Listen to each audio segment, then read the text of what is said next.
Assalamualaikum warahmatullahi wabarakatuh. Salam sejahtera untuk kita semua, sahabat-sahabat CPL dimanapun berada. Semoga dalam keadaan sehat walafiat.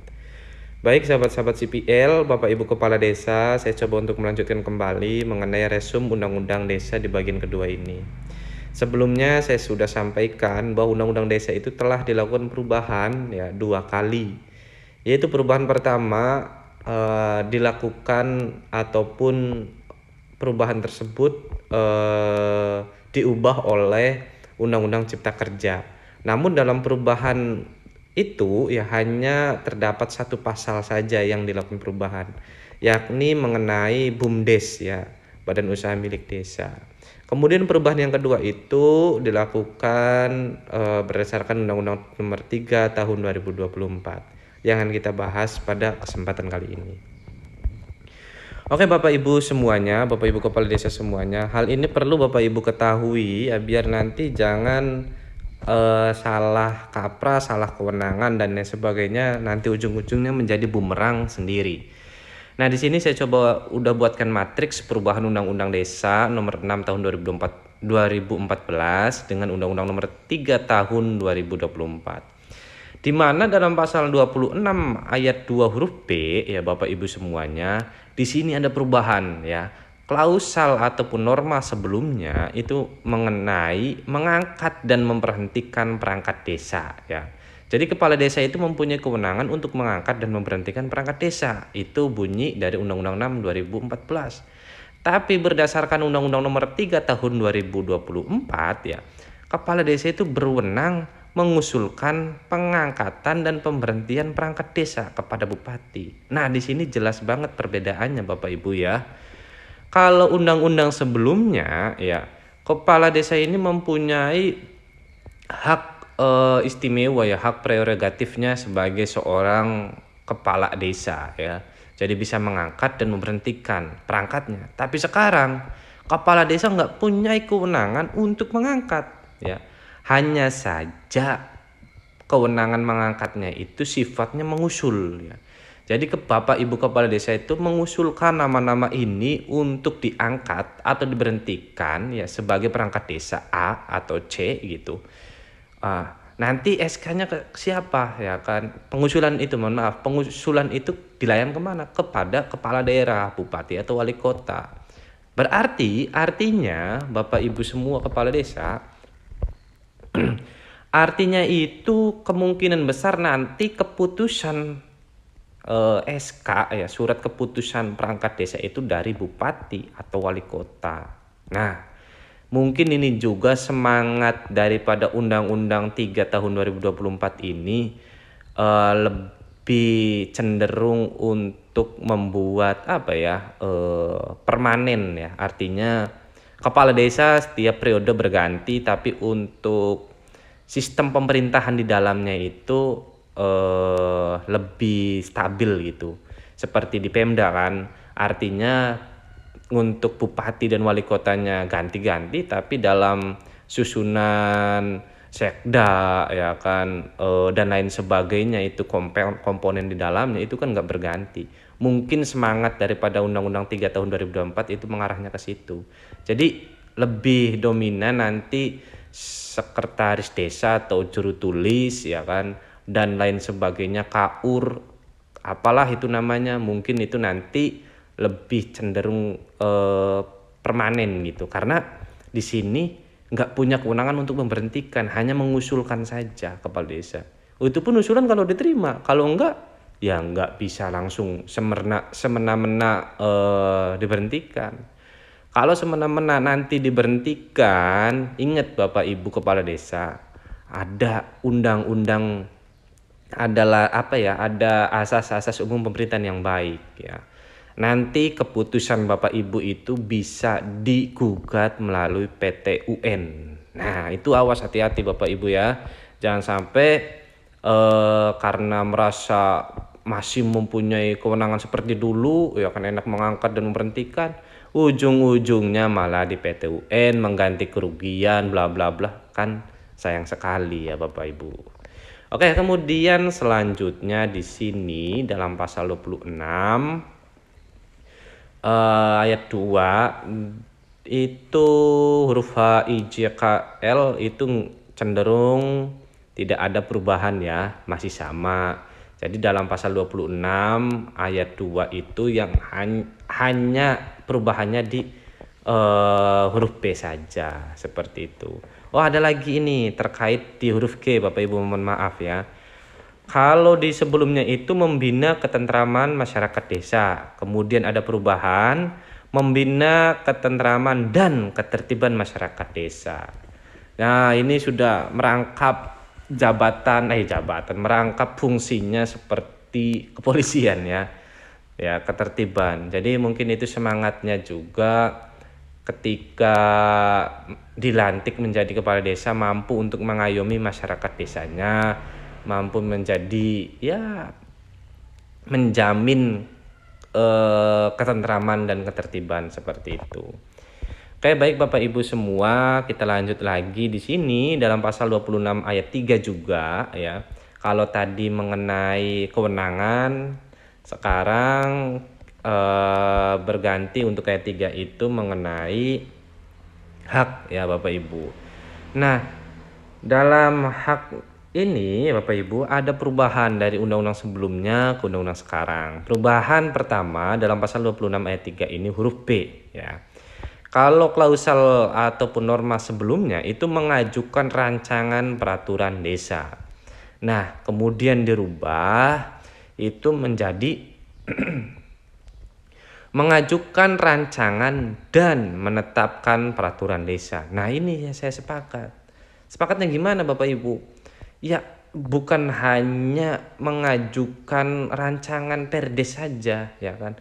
Toh tetap saja ujung-ujungnya kepala desa yang menetapkan perdes itu. Sehingga lebih menguatkan kedudukan kepala desa dalam membuat perdesnya. Seperti itu ya. Ini kemudian di pasal sama ya, di huruf C-nya di sini ada penambahan ya di undang-undang terbaru itu.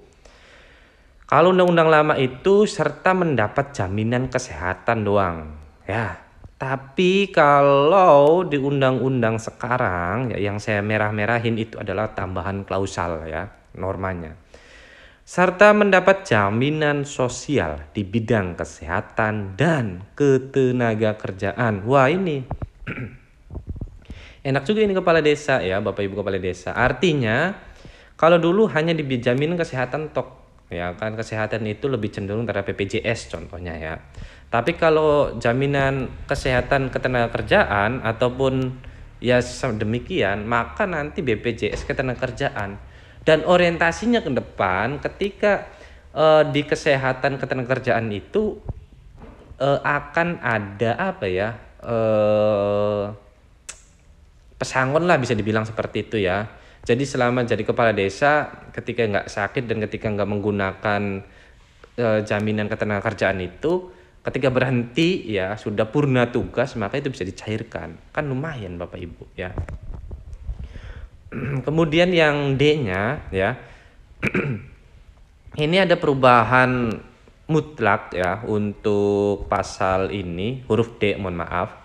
Mendapat perlindungan hukum atas kebijakan yang dilaksanakan. Nah, sekarang dirubah itu mendapat tunjangan purna tugas 1 kali di akhir masa jabatan sesuai kemampuan keuangan desa yang diatur dalam peraturan pemerintah. Nah, di sini.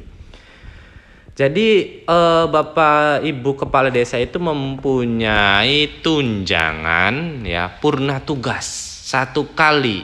Nah di sini saya juga belum tahu ya artinya 1 kali ini gimana ya kan. 1 kali itu apa diartikan dengan 1 bulan ya kan, ataukah apa gitu. Kemudian purna tugasnya ini kompensasi dalam 1 kali itu seperti apa, maka kita tunggu nanti di PP-nya bunyinya bagaimana ya kan. Yang pasti tunjangan purna tugas ini dibebankan terhadap APBDes ya. Karena di sini keuangan desa. Maka beruntunglah bagi kepala desa yang mempunyai aset desanya banyak. Ya kan, bisa dicelengi Bapak Ibu. Itu. Kemudian yang huruf E-nya ya. Oh ya, di sini ada perubahan ya karena ada penambahan di huruf D Undang-Undang Nomor 3 Tahun 2024, maka mendapatkan perlindungan atas kebijakan yang dilaksanakan itu di huruf E. Jadi lebih apa ya? Menurun satu pasal kayak menurun satu huruf normanya kayak gitu. Tapi lebih disisipkan satu huruf seperti ini terkait dengan purna tugas itu. Kalau di EF itu sebenarnya sama seperti undang-undang sebelumnya. Oke, Bapak Ibu sekalian, kita coba lanjut. Ya, di sini kalau tadi hak, kewenangan, kemudian sekarang kewajiban ya. Di sini kewajiban bagi seorang kepala desa dalam undang-undang terbaru ya kan. Di sini ada klausal ya, mengundurkan diri sebagai kepala desa yang apabila mencalonkan diri sebagai anggota lembaga perwakilan rakyat, kepala daerah atau jabatan politik lain sejak ditetapkan sebagai calon peserta pemilihan yang dinyatakan secara tertulis dan tidak dapat ditarik kembali. Wah, ini ya. Ini Bapak Ibu lebih ditegaskan ya bahwa seorang kepala desa itu nggak boleh mencalonkan dalam pileg ataupun pilkada seperti itu. Ketika sudah maju sebagai calon atau kemudian gagal ataupun tidak berhasil atau tidak terpilih, maka dia tidak akan kembali. Ini jelas juga ya kan. Lebih adanya kepastian terkait dengan hal itu. Ya. Jadi ada tambahan pasal tersebut, norma tersebut untuk di undang-undang baru. Jadi kalau Bapak Ibu kepala desa ingin maju sebagai wakil rakyat ya DPRD, maka harus mundur terlebih dahulu Bapak Ibu ya kan. Nggak boleh nggak mundur, harus mundur. Kemudian di perubahan tersebutnya di huruf H itu sama lah ya. Intinya pasal 26 ayat 4 ini menambahkan huruf G ya kan di undang-undang terbaru itu. Nah, huruf G di undang-undang desa yang lama itu turun ke huruf H. Seperti turun ke huruf H, I dan semuanya ya kan. Seperti itu. Oke, Bapak Ibu sekalian ya, kita coba lebih lanjut lagi. Ini di tadi berkewajiban, sekarang wajib ya di pasal 27-nya. Nah, pasal 27 ini dalam melaksanakan tugas, kewenangan, hak dan kewajiban sebagaimana dimaksud dalam pasal 26, kepala desa wajib. Nah, wajib ya. Norma perubahannya ya kan, memberikan dan atau menyebarkan informasi penyelenggaraan pemberdayaan desa secara tertulis kepada masyarakat desa setempat ya, di setempat setiap akhir tahun anggaran. Nah, ini informasi apa ini? Memberikan dan atau menyebarkan informasi penyelenggaraan. Oh, jadi mungkin selama setahun diinformasikan secara tertulis kepada masyarakatnya bahwa desa ini sudah berbuat apa-apa lah dalam anggaran tahun tersebut gitu.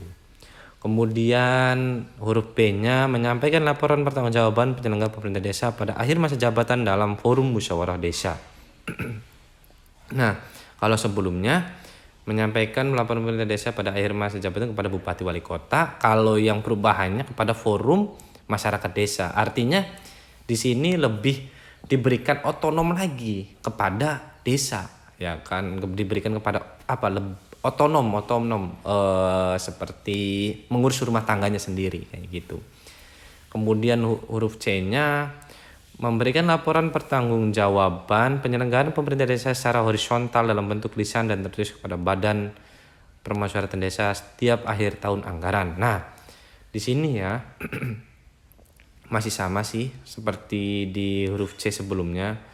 Kalau dulu memberikan laporan keterangan, sekarang laporan pertanggungjawaban penyelenggaraan pemerintahan desa secara horizontal. Nah, itu dulu mah cuma laporan keterangan doang, sekarang LPJ-nya juga disampaikan kepada BPD ya, Badan Permusyawaratan Desa. Artinya BPD ini mempunyai kewenangan agak besar lagi di undang-undang desa ini. Nanti kita lihat lah ya di tugas BPD-nya itu apa. Pasti ada perubahan juga ini tugas BPD. ya agak lebih mempunyai posisi kayak gitu. Kemudian di huruf D-nya memberikan dan atau menyebarkan informasi dengan pemerintah desa terus kepada masyarakat setiap akhir tahun anggaran. Nah, itu mah sama kayak di ini ya, perubahan pertama di huruf A, mungkin naik ini kayaknya mah ya. Nah, iya kan gitu. Oke, menyampaikan laporan. Oke, Bapak Ibu semuanya, sekian yang bisa saya sampaikan. Mohon maaf apabila ada salah kata, salah ucap, ya kan.